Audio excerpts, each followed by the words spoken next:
Black zero Danish मंजिल के operation room में इस अंदाज में टहल रहा था जैसे किसी गहरी उलझन में गिरफ्तार आदमी टहलता है। वो वाकई परेशान था क्योंकि सर सुल्तान ने इमरान के जख्मी होने के बाद बाकी सर्विस के लिए इस कदर मायूसाना अंदाज में बात की थी जैसे इमरान के बगैर पाकिस्तान सीक्रेट सर्विस सिर्फ भेड़ों का रेवड़ हो। पहले इमरान जख्मी हुआ और अभी 2 माह तक उसे डिस्चार्ज नहीं किया जा सकता था और अब जूलिया इंतहाई शदीद जख्मी हालत में अस्पताल में मौजूद थी। गोप वो खतरे के दायरे से निकल आई थी, लेकिन न जाने कितना अरसा उसे मुकम्मल तौर पर सेहतयाब होने में लग जाएगा। इमरान के बाद जूलिया ये मनसब संभाल सकती थी, लेकिन वो भी जख्मी हो गई। सालेहा, सफदर, कैप्टन शकील और तनवीर किसी को भी लीडर बनाने पर उसका जहन मुतमईन नहीं हो पा रहा था, क्योंकि सफदर के लिए इमरान की रहनुमाई ज़रूरी है। कैप्टन शकील सोचता ज़्यादा और काम कम करता है। तनवीर का एक्शन ट्रैक ही दुनिया से निराला था, इसलिए उसे भी इमरान की जगह लीडर बनाकर भेजा ना जा सकता था। सिद्दीकी और उसके ग्रुप में से किसी को इसलिए ना लिया जा सकता था कि दूसरा ग्रुप उनसे जहनी तौर पर सेट ना था। एक बार तो उसने सोचा कि वो मेकअप करके खुद इस मिशन पर सीक्रेट सर्विस को लीड करे, लेकिन फिर उसने इरादा बदल दिया कि इस तरह अचानक किसी के आकर लीड करने से वो सब मशकूक हो जाएंगे और कैप्टन शकील जैसा सोचने वाला लामहला इस नतीजे पर पहुंच जाएगा कि यही X2 है जो इमरान की बजाय खुद सीक्रेट सर्विस की टीम को लीड कर रहा है। उसी लम्हे फोन की घंटी बज उठी तो वो आकर कुर्सी पर बैठ गया और उसने रिसीवर उठा लिया। X2, उसने मखसूस लहजे में कहा। सुल्तान बोल रहा हूँ ताहिर। दूसरी तरफ से सर सुल्तान की भारी आवाज सुनाई थी। यस सर, हुक्म सर। इस बार ब्लैक जीरो ने अपनी असल आवाज और लहजे में जवाब दिया। सर दावर का फोन आया है। वो फार्मूला वापस हासिल करने के लिए जोर दे रहे हैं, क्योंकि इस फार्मूले की तकमील से पाकिस्तान की दिफाई ताकत काफ़ी हद तक बढ़ जाएगी। उनके शुक्रान से ऐसी मशीनरी मिलने की बात हो गई है जिस मशीनरी के ज़रिए इस SS मिसाइल को जल्द अज जल्द मुकम्मल किया जा सकता है। मैंने उन्हें कहा कि वो इमरान की मुकम्मल सेहतयाबी तक रुक जाएं, लेकिन उन्होंने ज़ोर देते हुए कहा कि ये इंतहाई फ़ायदेमंद फार्मूला है, इसे फौरी वापस हासिल करें, जिस पर मैंने उनसे वादा कर लिया है और इसीलिए तुम्हें फ़ोन किया है। सर सुल्तान ने अपने मखसूस अंदाज में बात करते हुए कहा। सर दावर की बात दुरुस्त है। वो अपने अंदाज में मुल्क व कौम की खिदमत कर रहे हैं, इसलिए उनकी ख्वाहिश है कि फार्मूला जल्द अज जल्द वापस मिल जाए। लेकिन मसला ये है सर सुल्तान कि इमरान फौरी इस मिशन पर जा नहीं सकता। मैं गुज़िश्ता 1 घंटे से इस पर सोच विचार कर रहा हूँ, लेकिन अभी तक किसी काबिल अमल नतीजे पर नहीं पहुँच सका। ब्लैक जीरो ने मुअद्दबाना अंदाज में जवाब देते हुए कहा। फिर यह कैसी सर्विस चला रहे हो तुम कि एक आदमी किसी वजह से हिट हो जाए तो पूरी सर्विस मफलूज होकर रह जाती है। सर सुल्तान के लहजे में गुस्सा नुमाया था। इमरान साहब की कारकर्दगी ऐसी है कि उनकी मौजूदगी में किसी और का चिराग जल ही नहीं सकता। ब्लैक जीरो ने कहा। वो तो ठीक है, लेकिन मुल्क व कौम के मफाद के लिए बहरहाल काम तो होता रहेगा। इमरान को भी अस्पताल में कुछ अरसा गुजारना होगा, तो क्या तब तक तुम सब हाथ बांधे बैठे रहोगे? सर सुल्तान के लहजे में मजीद गुस्सा उभर आया। मैं यही तो सोच रहा हूँ सर। बहरहाल ठीक है, मैं सर्विस को मिशन पर भिजवा देता हूँ। आप सरदावर को कह दें कि काम शुरू कर दिया गया है, ब्लैक जीरो ने मुअद्दबाना लहजे में कहा। ओके, सर सुल्तान ने कहा और इसके साथ ही राब्ता ख़त्म हो गया तो ब्लैक जीरो ने रिसीवर रख दिया। वो चंद मिनट तक साकित बैठा रहा, फिर अचानक उसे एक ख्याल आया। एक बार इमरान ने बताया था कि सुलेमान हर मामले में मशवरा देकर अब बाकायदा पेशगोई कर देता है। एक बार तो अपनी सोच पर ब्लैक जीरो को अपने आप पर बेख्तियार हंसी आ गई कि वो पाकिस्तान सीक्रेट सर्विस का चीफ होकर एक बावर्ची से मशवरा लेने जा रहा है। लेकिन फिर उसने हाथ बढ़ाकर फ़ोन का रिसीवर उठाया और इमरान के फ्लैट के नंबर प्रेस कर दिए। थोड़ी देर बाद रिसीवर उठा लिया गया। सुलेमान बोल रहा हूँ, सुलेमान की आवाज़ सुनाई दी। सुलेमान, मैं ताहिर बोल रहा हूँ, दानिश मंजिल से, ब्लैक जीरो ने कहा। मैंने आपकी आवाज़ पहचान ली है, फरमाइए क्या हुक्म है? सुलेमान ने नर्म लहजे में कहा। इमरान साहब तुम्हारे मशवरों की बड़ी तारीफ़ करते रहते हैं, मैंने सोचा कि मैं भी मुस्तफ़ीद हो जाऊँ, ब्लैक जीरो ने कहा। साहब तो मेरे बारे में न जाने क्या कुछ कहते रहते हैं, आप फरमाएं, आप क्या कहना चाहते हैं? सुलेमान ने जवाब दिया तो ब्लैक जीरो ने मिशन पर सीक्रेट सर्विस को भिजवाने की बात कर दी। तो अब मसला क्या है? सुलेमान ने कहा। इमरान और जूलिया की अदम मौजूदगी में सर्विस का लीडर किसे बनाया जाए जो मिशन भी मुकम्मल कर सके और साथियों को भी संभाल सके? ब्लैक ज़ीरो ने कहा। ये तो बड़ा मामूली सा मसला है। मैं समझा था कि आप शायद मुझसे मसला फिसागोरस पूछेंगे जो आज तक किसी से हल नहीं हो सका। सुलेमान ने जवाब दिया तो ब्लैक ज़ीरो उसके खूबसूरत जवाब पर बेख्तियार हंस पड़ा। तुमने मसला फिसागोरस कहाँ से सुन लिया? मैंने तो उसे 9वीं 10वीं क्लास में पढ़ा था, ब्लैक ज़ीरो ने कहा। मस्जिद के मौलवी साहब एक बार इस मसले के बारे में बता रहे थे तो मैंने उनसे उसकी वजाहत पूछ ली, सुलेमान ने जवाब देते हुए कहा। अच्छा, अब मजाक छोड़ो और मशवरा दो कि किसे लीडर बनाया जाए। इमरान साहब तुम्हारे मशवरों के ना सिर्फ कायल हैं बल्कि तारीफ भी करते रहते हैं, ब्लैक ज़ीरो ने कहा। वो तो वाकई खुले दिल के मालिक हैं कि मेरे बारे में ऐसी बातें करते रहते हैं। आप मिशन की तफसील तो बताएं, सुलेमान ने कहा। तो ब्लैक ज़ीरो ने बजाय लंबी चौड़ी तफसील बताने के मुख्तसर तौर पर बता दिया कि गैर मुल्की एजेंट किसी तरह फार्मूला निकाल कर ले गए। ठीक है, अब आप मेरा मशवरा गौर से सुन लें। आप इमरान साहब के शागिर्द टाइगर को लीडर बना दे। वो इमरान साहब की कमी आसानी से पूरी कर सकता है, सुलेमान ने कहा। नहीं, ऐसा मुमकिन नहीं है क्योंकि वो सीक्रेट सर्विस में शामिल नहीं है, ब्लैक ज़ीरो ने मुंह बनाते हुए कहा। इमरान साहब भी तो सीक्रेट सर्विस के रुकन नहीं है, सुलेमान ने कहा। तो ब्लैक ज़ीरो बेख्तियार हंस पड़ा। अब तुमसे तो बात छुपी हुई नहीं है, इमरान साहब की असल हकीकत का तुम्हें भी इल्म है, ब्लैक ज़ीरो ने कहा। आप खामखा परेशान हो रहे हैं, मेरिट पर अमल करें और मोस्ट सीनियर मेंबर सफदर साहब को लीडर बना दे, सुलेमान ने कहा। मैंने भी यही सोचा था, लेकिन सफदर इमरान साहब के रहनुमाई के बगैर आगे नहीं बढ़ सकता, इसलिए तो मैं उलझ गया हूँ, वरना तो सफदर को अब तक लीडर बना दिया जाता, ब्लैक ज़ीरो ने जवाब देते हुए कहा। आपने सफदर को समझा ही नहीं, वो सुपर एजेंट है, वो इमरान साहब की जगह बखूबी ले सकता है, सुलेमान ने कहा। ठीक है, तुम्हारे मशवरे ने मेरी उलझन दूर कर दी है, शुक्रिया, ब्लैक ज़ीरो ने कहा और रिसीवर रख दिया। फिर उठकर वो लाइब्रेरी की तरफ बढ़ गया। लाइब्रेरी में पहुंचकर उसने जेब से एक बड़े साइज का कागज़ निकाला और उसे अपने सामने मेज़ पर रखकर उसने उसे पढ़ना शुरू कर दिया। ये वो मालूमात थी जो इमरान ने अपने ज़ख्मी होने से पहले लिख कर दी थी। इमरान मिशन से मुतालिक तमाम मालूमात फौरी तौर पर ब्लैक ज़ीरो को भिजवाया करता था ताकि वो हर मामले से पूरी तरह बाखबर रहे, वरना किसी भी वक्त उसके मुंह से ऐसी बात निकल सकती थी जिस पर बाद में पछताना पड़े और सर्विस पर उसकी गिरफ्त ढीली पड़ जाए। इन मालूमात में दो बातें अहम थी। एक तो ये कि फार्मूला इसराइल की बड़ी लेबॉर्ट्री कासान पहुंचा दिया गया है। दूसरा अहम पॉइंट इन मालूमात का ये था कि पाकिस्तान से फार्मूला ले जाने और लेबॉर्ट्री को तबाह और पाकिस्तानी साइंसदानों को हलाक करने का सारा काम इसराइल के सुपर एजेंट कर्नल जेम्स ने किया है, जिसका ताल्लुक लॉर्ड्स से है। लॉर्ड्स का चीफ रॉबर्ट है और रॉबर्ट का चीफ लॉर्ड हॉटमैन है। लॉर्ड्स का हेडक्वार्टर इसराइल के नवाई शहर रोगर में है, जिसका चीफ रॉबर्ट है। एक्रीमिया में लॉर्ड्स का हेडक्वार्टर एक्रीमिया रियासत लौसानो में था, जिसका चीफ लॉर्ड हॉटमैन है। एक्रीमिया रियासत आमानो में यहूदियों की एक और तंजीम ग्रे हाउंड्स भी थी। इसका चीफ जेफर्ट था जो हलाक कर दिया गया, तो उसका चीफ चार्ल्स को बना दिया गया।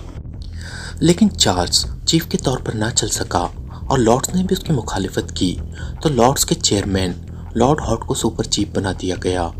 इस रिपोर्ट में ये भी लिखा गया था कि कासान एक बड़ा और आबाद जजीरा है जहाँ का मौसम सारा साल इंतहाई खुशगवार रहता है और वहाँ चूँकि ऐसी पाबंदियाँ नहीं हैं जैसी बाकी दुनिया में होती हैं, इसलिए तमाम दुनिया के सयाह यहाँ चक्कर ज़रूर लगाते थे और ये इन सयाहों से मिलने वाली रकम थी जिसने जजीरे को इंतहाई खुशहाल बना दिया था।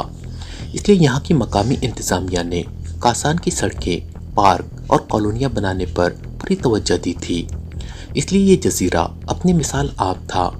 आनान की बैनुल अक़वामी बंदरगाह, जिसका नाम एल्सान है, से कासान जजीरा तकरीबन 50 बहरी मील के फासले पर वाक़ था। एल्सान से जजीरे तक आने जाने के लिए हर किस्म की बहरी ट्रांसपोर्ट मौजूद थी, जिसमें फ्री सर्विस और लॉन्च भी शामिल थी। कासान जजीरे पर असला ले जाना या अपने पास रखना सख्त ममनू था।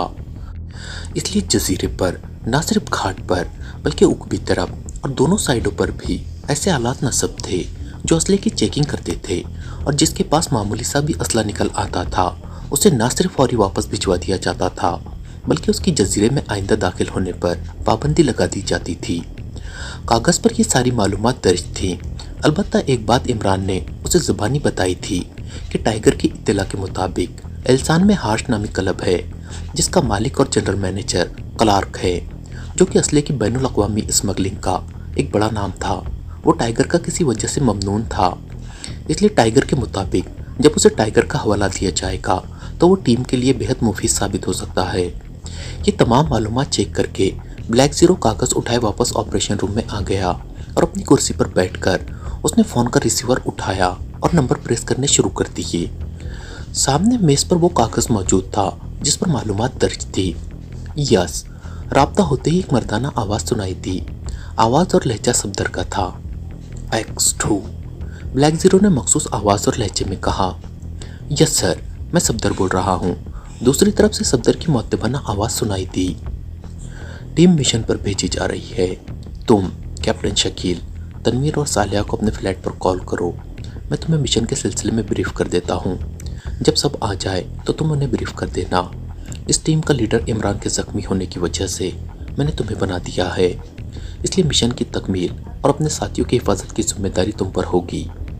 ब्लैक ज़ीरो ने मखसूस अंदाज में कहा और फिर उसने तफसील से उसे मिशन के बारे में ब्रीफ कर दिया। यस सर, मैं आपके एतमाद पर इंशाल्लाह पूरा उतरूंगा, सफदर ने जवाब दिया। तो ब्लैक ज़ीरो ने बगैर कुछ कहे रिसीवर रख दिया।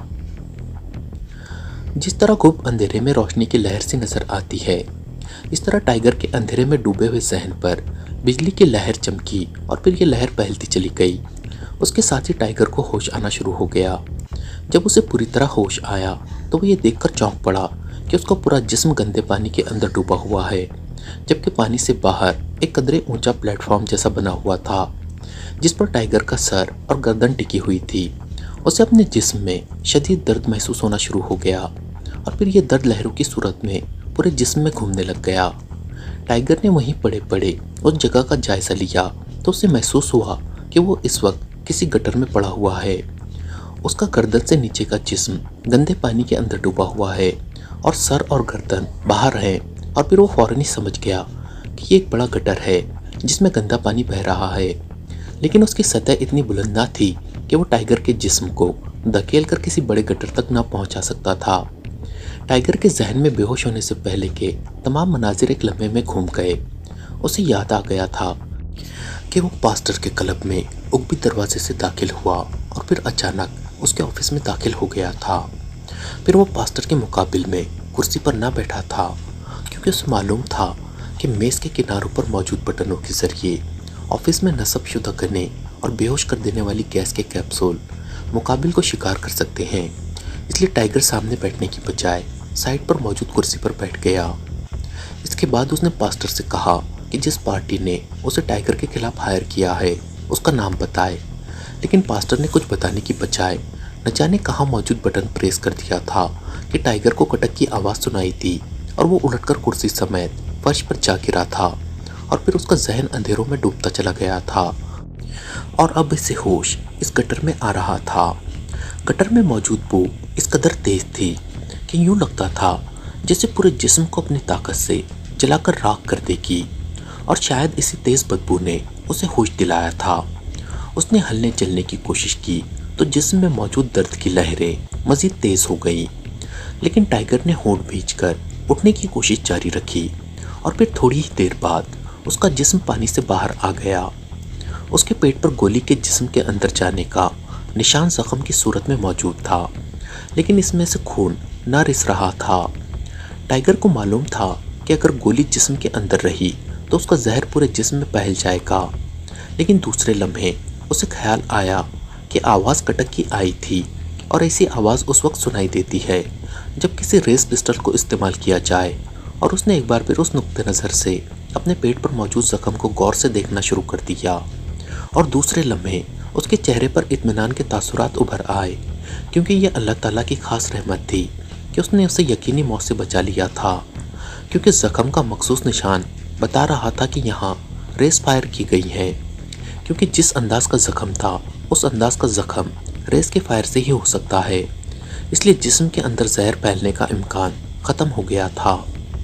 टाइगर चूँकि रेस पर काम करता रहा था, इसलिए उसे तकरीबन तमाम रेस और उनकी खुसूसियात का बखूबी इल्म था। टाइगर अब समझ गया था कि उसके साथ क्या हुआ था। पास्टर ने उस पर रेस फायर किया और वो बेहोश होकर नीचे गिर पड़ा। रेस के शिकार की मौत यकीनी होती है क्योंकि एक तो रेस से होने वाले ज़ख्म से खून रिश्ता रहता है जब तक कि उसके जिस्म में मौजूद तमाम खून ख़त्म ना हो जाए। रेस के जिस्म में दाखिल होने और खून के निकलने की वजह से ये रेस पूरे जिस्म में खून के साथ गर्दिश करती रहती हैं और रेस का जहर पूरे जिस्म में फैलता चला जाता है। इसलिए इन रेस का शिकार 4-5 घंटों के अंदर लाजमी मौत का शिकार हो जाता है। चुनांचे पास्टर ने उस पर रेस फायर करके उसे ये समझकर उठवाकर गटर में फेंकवा दिया था कि वहीं पड़े पड़े खुद ब खुद हलाक हो जाएगा। लेकिन जब उसे गटर में फेंका था तो उसका जिस्म गंदे पानी के अंदर जा पड़ा था और सर और गर्दन साइड पर मौजूद थोड़े से ऊंचे प्लेटफॉर्म पर टिक गया था। और टाइगर जानता था कि रेस के असरात को गंदे पानी ने जिज़्ब कर लिया था और पानी में रहने की वजह से जख्म से खून का निकलना या रिसना बंद हो गया था।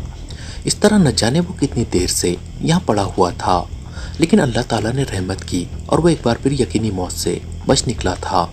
और अब उसे बदबू भी खुशबू लगना शुरू हो गई थी, क्योंकि बदबू ने उसके जिस्म में फैलने वाले जहर को साफ कर दिया था। उसके जिस्म पर उसका अपना लिबास मौजूद था, हत्ता कि जुराबे और जूतों समेत सब कुछ मौजूद था। उसने जैकेट की अंदरूनी और बैरूनी जेबों को चेक किया तो वो खाली थी। इसलिए जान बच जाने की खुशी में टाइगर ने उन कागजात और थोड़ा सा सरमाया को किसी खातिर में न लाने का फैसला किया। अलबत्ता उसने पास्टर से इंतकाम लेने का दिल ही दिल में फैसला कर लिया था। उसकी नज़रें इधर उधर घूम रही थी। उसे अब यहाँ से निकलने का रास्ता चाहिए था। गटर में अंधेरा होने के बावजूद उसकी आंखें अंधेरे की आदी हो चुकी थी, इसलिए उसे अंधेरे के बावजूद नज़र आ रहा था। लेकिन वहाँ ऊपर ना कोई दहाना था और ना ही उसे सीढ़ी नज़र आ रही थी। उसके जहन में आया कि पानी के तेज़ बहाव की वजह से वो उस जगह मौजूद ना हो जहाँ उसे गटर के अंदर फेंका गया हो। चुनांचे उसने उठकर दीवार का सहारा लिया और पानी में घसीटता हुआ पीछे की तरफ चल पड़ा। गो से चलने में खासी तकलीफ महसूस हो रही थी, लेकिन ज़िंदगी बचाने का जज्बा उसे बहरहाल आगे बढ़ा रहा था। गटर में फैली हुई तेज़ बू का भी वो आदी हो चुका था, इसलिए वो उसे ज़्यादा महसूस ना हो रही थी और फिर बू उसकी ज़िंदगी बचाने का मौजब बनी थी। थोड़ा सा आगे बढ़ते ही उसे गटर का दहाना और सीढ़ी नज़र आने लगी तो उसकी रफ्तार खुद ब खुद तेज़ हो गई। फिर सीढ़ी पर चढ़ते हुए उसे यूँ महसूस होने लगा जैसे उसका पूरा जिस्म उसका साथ ना दे रहा हो। लेकिन उसे मालूम था कि अगर उसने हिम्मत से काम ना लिया तो उसकी मौत यकीनी हो जाएगी। इसलिए वो दांत भींचे सीढ़ी पर चढ़ता चला गया। फिर उसने दोनों हाथ उठाकर गटर के दहाने पर मौजूद ढक्कन को हटाने की कोशिश शुरू कर दी। लोहे का बना हुआ ढक्कन खासा भारी भी था और दहाने पर इस तरह फिट था कि उसे उठाकर साइड पर रखना टाइगर को अपने बस में नज़र ना आ रहा था। लेकिन उसने हिम्मत ना हारी और मुसलसल कोशिश में लगा रहा और फिर आखिरकार वो उसे उठाकर साइड में डालने में कामयाब हो गया। ढक्कन के हटते ही रोशनी का सैलाब गटर के अंदर दाखिल हो गया। इसका मतलब था कि गटर से बाहर दिन है, रात नहीं। उसने सर बाहर निकाल कर देखा तो वो किसी चार दीवारी के अंदर मौजूद था। ये किसी इमारत का उगबी हिस्सा था। वो बाहर आ गया और फिर कुछ देर वहीं बैठा अपना सांस बहाल करता रहा। उगबी दीवार में एक दरवाज़ा भी नज़र आ रहा था जो अंदर से बंद था। टाइगर का लिबास और जिस्म गंदे पानी में लुढ़का हुआ था और जिस्म में दर्द की लहरें भी बदस्तूर दौड़ रही थी। लेकिन उसे खुशी इस बात की थी कि वो जिंदा बच निकलने में कामयाब हो गया है। फिर वो आहिस्ता आहिस्ता कदम बढ़ाता हुआ उगबी दरवाजे की तरफ बढ़ता चला गया। दरवाज़ा अंदर से बंद था, इसलिए उसे खोलने में कोई रुकावट न थी। टाइगर ने दरवाज़ा खोला तो बाहर उगबी सड़क थी और उस पर ट्रैफिक भी चल रहा था, लेकिन ट्रैफिक की तादाद बेहद कम थी। चुनांचे वो उगबी सड़क पर पहुंच गया। अब उसके लिए मसला ये था कि वो लिबास तब्दील करने और गुस्ल करने के लिए कहाँ जाए, क्योंकि इस हाल में तो उसे कोई टैक्सी ड्राइवर भी टैक्सी के अंदर ना बिठा सकता था। वो यही सोचता हुआ उगबी सड़क से गुजरकर जब मेन रोड पर आया तो सामने उसे पब्लिक पार्किंग नज़र आ गई।